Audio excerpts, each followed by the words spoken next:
May the 11th, 2017, Potter Newton, Leeds. A calm residential evening masked a horror buried in the cellar of an ordinary suburban home. Beneath the quiet street of Reginald Mount, two figures moved in shadows, and a woman's final moments unfolded below ground, unseen. Yasmin Ahmed, once a 27-year-old living a seemingly unremarkable family life, now stood at the center of a brutal killing that shocked Leeds. How could a familiar household gathering descend into murder? This was not violence born of impulse, but a hidden storm fueled by escalating conflict and manipulation behind closed doors. Inside West Yorkshire, Leeds' most notorious woman, AC, full list of female criminals and life sentences. Welcome to UK Real Crime, where Leeds' streets whisper buried truths, and the city's most unsettling accomplices are finally unmasked. Today, we revisit the case of Yasmin Ahmed, tracing the harrowing chain of events that began in her cellar and ended in a woodland fire. What you're about to hear may stay with you far longer than you expect. First offender, Yasmin Ahmed, 27 years old. May the 11th, 2017, Potter Newton, Leeds. A quiet evening unraveled into a deadly secret, exposing a crime concealed beneath an ordinary Leeds home. Yasmin Ahmed, 27 years old, lived at Reginald Mount in Potter Newton with her family, a setting that gave little hint of the role she would later play in one of Leeds' most troubling murder cases. Her connection to the crime emerged only after investigators traced crucial evidence to her home, where cannabis plants were also found in the attic. The victim was 26-year-old Sinead Doherty, the wife of Ahmed's co-defendant, Akshar Ali. The events began during a gathering at Ahmed's house, attended by the victim and her husband, Akshar Ali, who was also Ahmed's principal accomplice. The couple had been arguing, and tensions escalated. In the cellar of Ahmed's property, Wooding was subjected to a sustained assault involving at least two weapons, a claw hammer and a knife. She suffered 6 stab wounds, including to the neck, and repeated blows that fractured her skull. It turned out that Wooding was struck while kneeling. After the killing, Ahmed and Ali stored the body in the cellar for 2 days.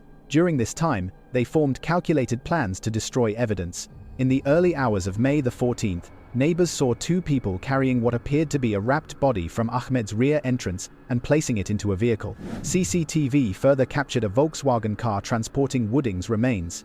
Before disposal, Ahmed had driven Ali to Starefoot Lane in Adel to identify a secluded location. The body, tied with wire, wrapped in a duvet, doused in petrol and set alight, was left in woodland near Alwoodley Crags, where joggers later made the grim discovery. The investigation by West Yorkshire Police involved extensive forensic work, neighbour interviews, and a review of police contact just prior to the murder. The Independent Office for Police Conduct found no fault in officers' actions. Alongside Ahmed and Ali, a third woman, 25-year-old Vicky Briggs, was convicted of assisting an offender for helping clean and burn material linked to the killing. In January 2018, a Leeds Crown Court jury unanimously found Ahmed guilty of murder.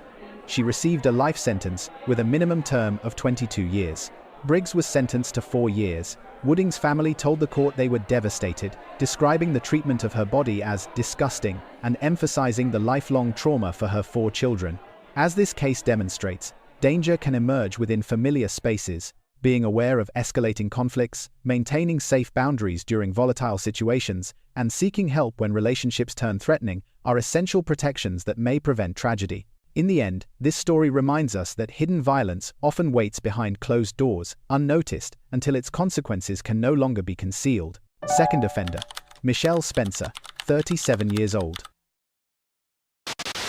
January the 13th, 2017, Gomersal, West Yorkshire. A quiet evening inside an ordinary West Yorkshire home would reveal a truth far heavier than anyone imagined. Michelle Spencer, 48 years old, lived on Shirley Terrace with her partner, 43-year-old David Butterfield. A mother of 2 and a local hairdresser, Spencer had been in a relationship with Butterfield for around 16 months. To friends, they appeared settled, but the later investigation would expose a troubling history of unreported violence behind closed doors. Butterfield had been living with unreported domestic abuse, and that Spencer had shown similar violent behavior in previous relationships. In the hours leading up to the fatal incident, Spencer was preparing a meal in the kitchen, cutting potatoes with a kitchen knife. Butterfield had just returned from the shops. During a brief exchange, he mentioned that his wages had not been paid into his account, a comment that irritated Spencer. When Butterfield approached Spencer for a simple gesture of affection, a kiss and a cuddle, In what the court would later describe as a flash of temper, Spencer stabbed him once in the chest with an 11-centimeter kitchen knife. The blow, delivered with what the judge called very considerable force, passed through a rib and into his heart. Butterfield collapsed almost immediately.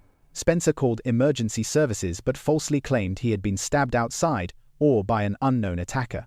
Police quickly identified inconsistencies in her account. Detectives carried out extensive inquiries, interviewed witnesses, and examined the couple's history. Forensic findings and witness accounts built a clear picture, and before her trial was due to begin, Spencer changed her plea to guilty. Arrested within days of the killing, she remained in custody for 142 days before sentencing. In June 2017, at Leeds Crown Court, Michelle Spencer received a life sentence with a minimum term of 13 years. Mr. Justice Michael Sewell accepted the act was not premeditated, but stressed the utterly unprovoked nature of the stabbing and her deliberate attempt to mislead emergency services. The case resonated widely. Community reactions focused on the hidden pattern of abuse that had never reached the attention of authorities.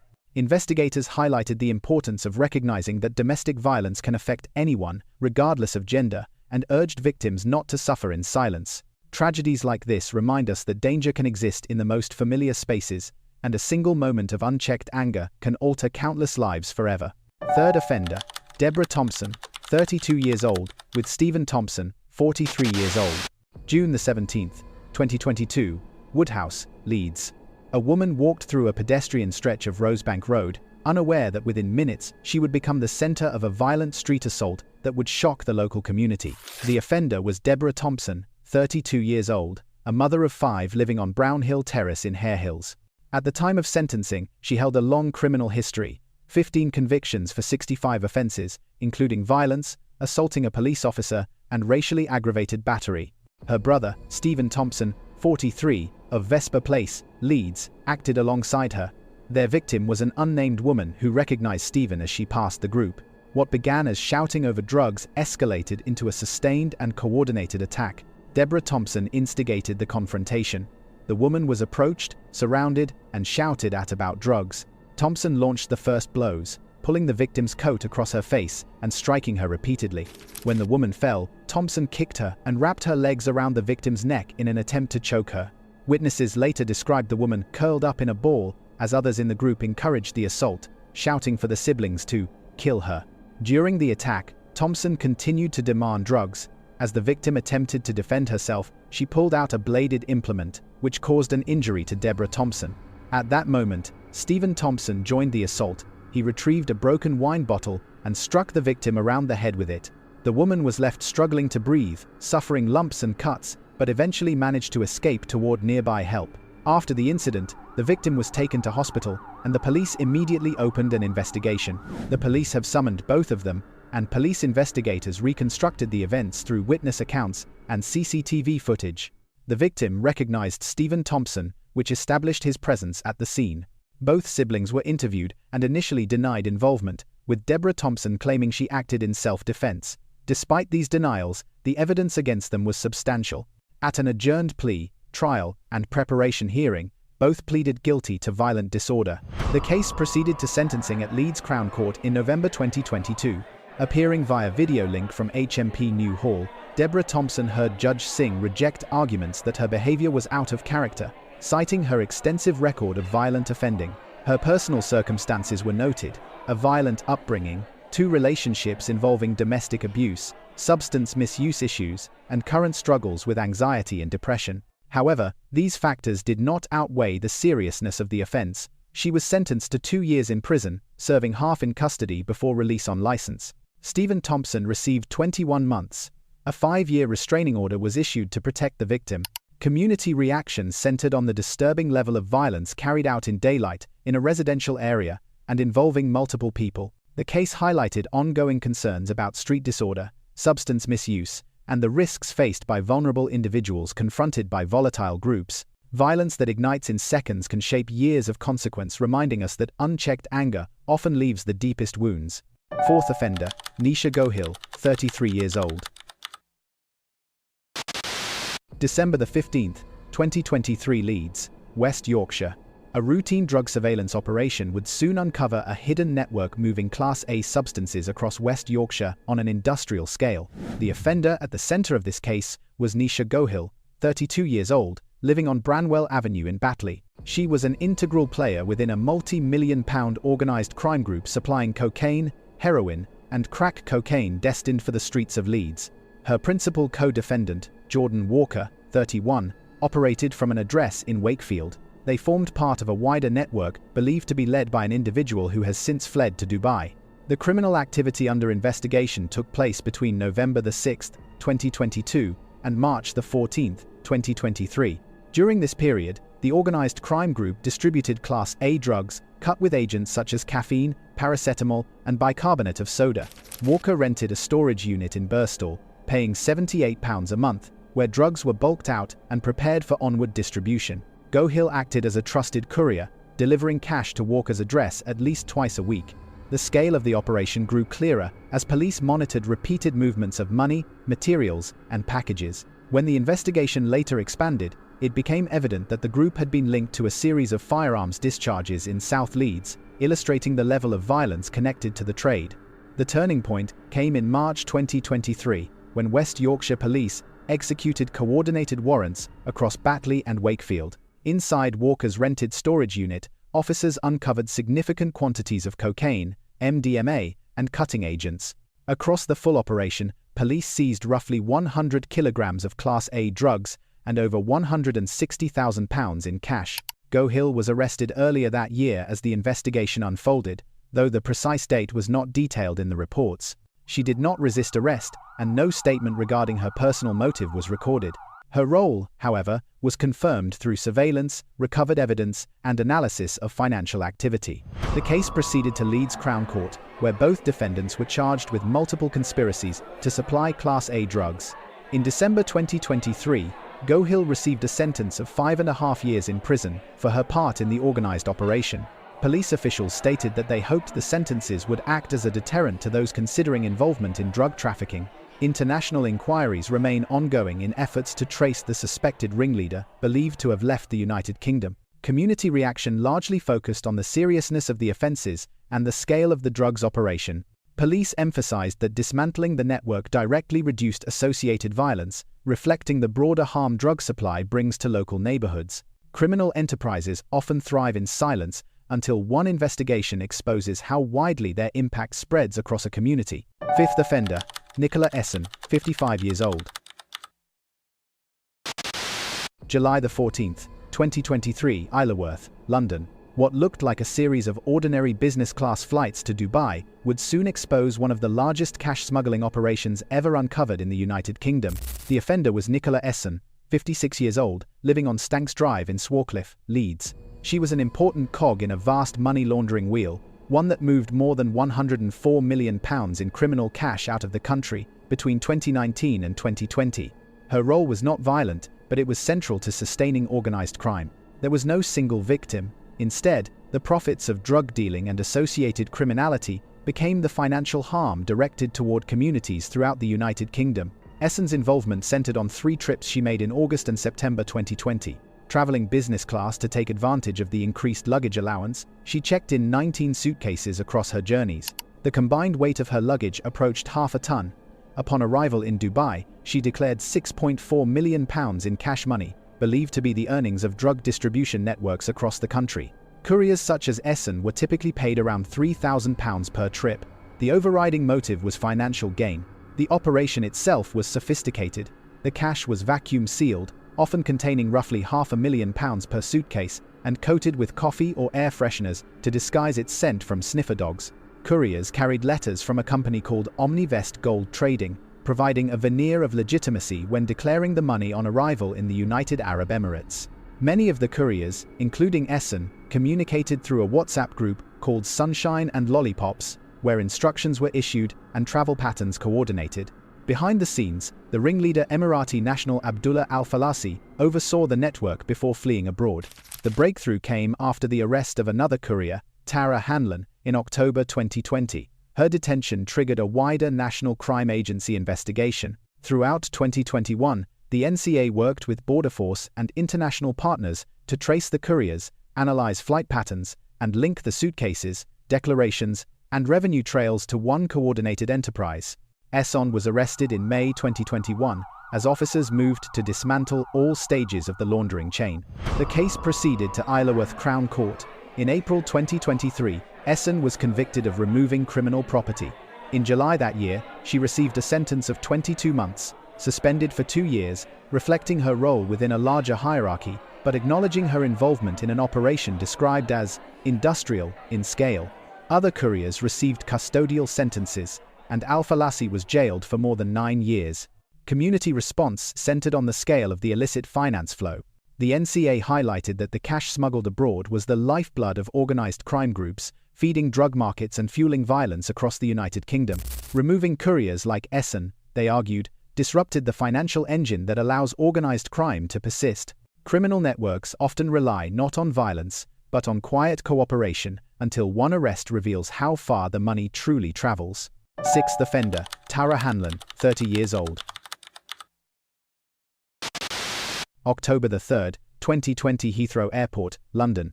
A late-night departure that seemed like nothing more than a holiday getaway would instead expose one of Britain's largest cash smuggling networks. The offender was Tara Hanlon, 30 years old, an operations manager from Pelham Court in Leeds. She had been furloughed from her job during the COVID-19 pandemic and was described publicly as a glamorous figure, even a Kim Kardashian lookalike. The victims were not individuals, but the public purse. The millions she transported represented profits from drug dealing, feeding organized crime across the United Kingdom. Her involvement in the network stretched across the summer of 2020. Hanlon completed 3 successful trips in July and August, each time declaring cash in Dubai. These declarations totaled £3.5 million. Acting as a courier, she was paid around £3,000 per journey, and her messages later revealed a clear financial motive. She wrote to a contact that with her wages, her debts go by. The central events unfolded on October 3, 2020. Preparing to board a late-night Dubai flight, Hanlon checked in 5 heavy suitcases. Inside, Border Force officers discovered £1.9 million in vacuum-packed bundles. The cash had been sprayed with coffee grounds and air fresheners to mask its scent from detection dogs, a method used repeatedly throughout the wider operation. The investigation expanded rapidly after her arrest. The National Crime Agency examined her phone messages, uncovering conversations about recruiting other couriers and discussing the profits from previous trips. Dubai authorities confirmed her earlier declarations of large cash amounts. When first questioned, Hanlon denied carrying any money and claimed she had packed so many bags because she wasn't sure what to wear. The methods used by the network, including business-class bookings for luggage allowances and the concealment techniques for the money, revealed a highly organized structure. Ringleader Abdullah Al-Falasi operated from abroad, overseeing dozens of couriers responsible for moving more than £104 million across 83 trips between 2019 and 2020. With the evidence overwhelming, Hanlon pleaded guilty at Isleworth Crown Court to multiple counts of removing criminal property, conspiring to remove criminal property, and attempting to remove criminal property. In July 2021, she was sentenced to 34 months in prison. Judge Holt noted her sustained participation, financial motivation, and willingness to mislead authorities, rejecting claims that she had been exploited. Public reaction focused on the sheer scale of the laundering rather than Hanlon herself. The National Crime Agency emphasized that the seized cash represented the lifeblood of organized crime, and her arrest played a key role in dismantling parts of the network. Even well-planned facades can unravel in a single moment, revealing the hidden systems that crime depends on. Seventh offender, Eleanor Brown, 24 years old.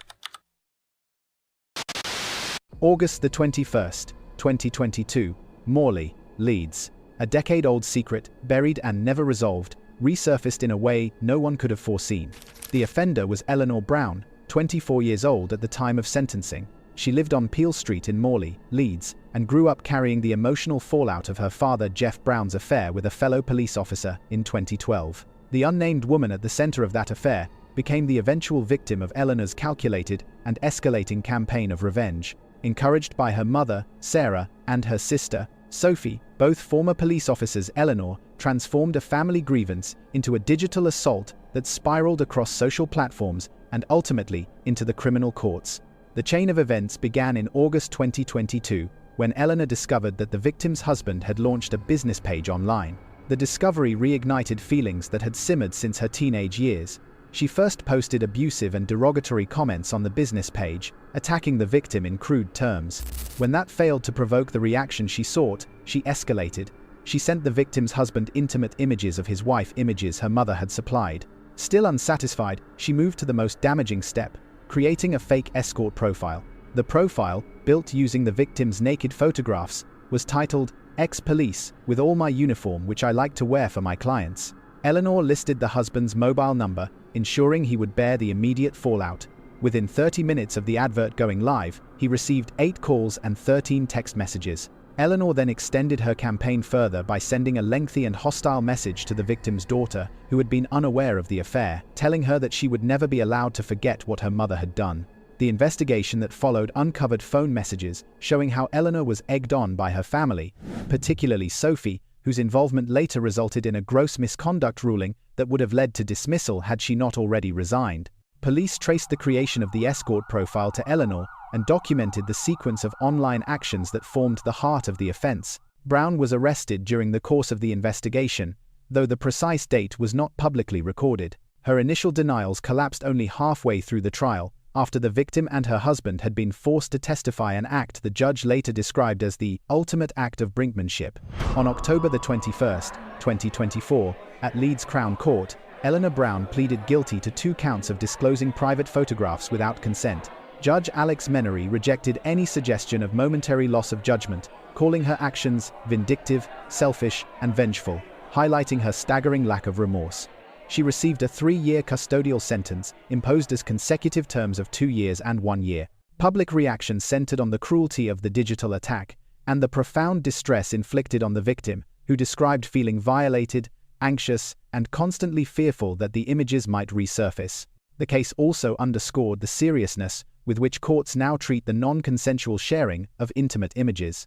Some wounds fester quietly for years until someone chooses devastation over healing, and the damage becomes permanent. 8th offender, Sara Barnbrook, 54 years old, and Jean Barnbrook, 51 years old. November 20th, 2024, Leeds, West Yorkshire. What seemed like an ordinary charity operation concealed a 6-year deception that quietly drained hundreds of thousands from the public purse. Sara Barnbrook, 54 years old, and her sister, 51-year-old Jean Barnbrook, lived on Templar Lane in Leeds and jointly ran 3 Girl Guides groups in the east of the city. Trusted within their community, they oversaw donations, volunteer work, and financial submissions. But behind the facade of service, they orchestrated a sophisticated fraud targeting the gift aid system. Their victims were not individuals but taxpayers across the United Kingdom, whose contributions fund essential public services. Between 2013 and 2019, the sisters executed a calculated scheme to extract nearly £500,000 through falsified gift aid claims. Sara, described as the architect of the operation, submitted claims using fictitious donations and the names of people they knew without permission. Jean laundered much of the money through her personal bank accounts, allowing the funds to appear legitimate. Their positions within the Girl Guides enabled them to manipulate unsuspecting volunteers into signing off transfers, unaware they were authorizing fraudulent activity. The sequence of events unraveled slowly. Over 6 years, Sara generated claims surpassing £482,000, of which around £446,000 was paid out. The money was funneled into luxury purchases, clothing, loan repayments, and home improvements. More than £90,000 went to various luxury items, nearly £50,000 to clothing, and around £70,000 to personal debts. Jean alone spent £40,000 on improving her home. The sisters maintained the illusion of legitimate community work while steadily withdrawing public funds. The fraud finally surfaced in 2019. Jean contacted her bank about a gift aid claim relating to a Girl Guides group that had been closed for 18 months, triggering suspicion. As investigators examined financial records, irregularities accumulated, revealing a pattern of unauthorized claims. When the investigation intensified, the sisters attempted a desperate cover-up by producing a fictitious confession letter from someone named Louise. Digital forensics traced the document back to Sara's computer. HMRC investigators determined that the scheme was sophisticated and sustained. Their inquiry confirmed that multiple volunteers had been unknowingly used to sign off transfers and that names were repeatedly misappropriated for false claims. The evidence against the sisters proved overwhelming, leading both to plead guilty. Sara to cheating the public purse, Jean to money laundering. Sentencing took place at Leeds Crown Court in November 2024. Sara received a 3-year custodial sentence, while Jean was sentenced to 30 months in prison. The judge emphasized that their actions were driven by greed and that both sisters were equal participants in the scheme. Leeds City Council subsequently stripped Jean of 2 civic awards, stating her actions contradicted the values those honours represented. HMRC publicly reinforced that tax fraud is not victimless, underscoring its impact on public services. Though the case involved no physical harm, it resonated widely as a reminder of how trust can be exploited within community institutions. Greed concealed behind good intentions reveals the quiet damage that can unfold long before anyone notices. Final offender, Sinead Doherty, 34 years old. July the 18th, 2023, Hare Hills, Leeds. A summer evening meant to be unremarkable instead unfolded into a scene that investigators would later describe as deeply unsettling. Sinead Doherty, 34 years old, and living on Ascot Terrace in Leeds, became one of the many individuals prosecuted for her involvement in the Hare Hills disorder. There was no single victim. The violence targeted the wider community, public order, and the safety of the streets. Doherty was the 7th person to receive a custodial sentence, part of a much larger operation in which 68 people were arrested and 19 charged. The disorder erupted on July the 18th, 2023. Doherty joined the crowds participating in the chaotic disturbance. Her involvement consisted of remaining within the group as tensions escalated, contributing through aggressive shouting and confrontational behavior, and refusing to disperse despite police commands. She moved with the crowd during moments of heightened violence, adding to the threatening environment. Though no specific assault was attributed to her, her conduct met the legal threshold of violent disorder defined in law as behavior by a group that causes or risks serious harm to people nearby. The sequence of events became clearer once detectives pieced together CCTV footage and analyzed mobile recordings. Officers used facial recognition technology, fixed surveillance points, and public submissions to identify individuals, including Doherty. As investigators reviewed hours of footage, they confirmed her presence at key flashpoints of the disorder and her sustained participation in the crowd's intimidating actions. When interviewed, Doherty later admitted having committed serious offending during the incident. While her precise motive was never detailed, she accepted responsibility for taking part in the disorder. Her arrest occurred after police formally identified her through the extensive review of evidence gathered in the weeks following the incident. At Leeds Crown Court, Doherty pleaded guilty to 1 count of violent disorder. The prosecution emphasized the scale of the event and her active role within the crowd. The sentencing judge referenced the seriousness of collective public violence and the necessity of deterrence. Doherty received a custodial sentence of 28 months. West Yorkshire Police issued a strong public statement. Temporary Assistant Chief Constable Steve Dodds noted that the investigation continued at a pace, reaffirming that the force remained committed to bringing every participant before the courts. By Doherty's sentencing, 68 arrests had already been made, 12 juveniles had been dealt with through youth justice processes, and further suspects were still being traced. Community response centered on relief that prosecutions were progressing. The disorder had left residents alarmed and unsettled, prompting demands for accountability. Though the case did not generate international reaction, it reinforced widespread recognition of the dangers posed when collective violence erupts without warning. As one considers how ordinary streets can so quickly become volatile, 3 practical cautions emerge for safeguarding oneself in similar situations. Avoid entering or remaining in large gatherings showing early signs of aggression. Move to secure locations when police issue dispersal warnings. And limit recording or lingering near unrest, as these behaviors increase personal risk. Moments of chaos often reveal how quickly order can fracture, and how a single decision to stay or step away can define the consequences that follow. As this case closes, one truth remains: behind Britain's quiet streets lie stories far darker than they appear. If today's investigation left you wanting to dig deeper into the shadows, there is far more ahead. Make sure you subscribe to UK Real Crime and turn on the notification bell so you're the first to uncover every new case we dissect, from hidden betrayals to crimes that shook entire communities. Your voice also shapes what we investigate next. Comment below with the cases, criminals, or regions you want us to explore, and your suggestion may become the next story we expose. Until then, stay vigilant, because the darkest secrets are often closest to home.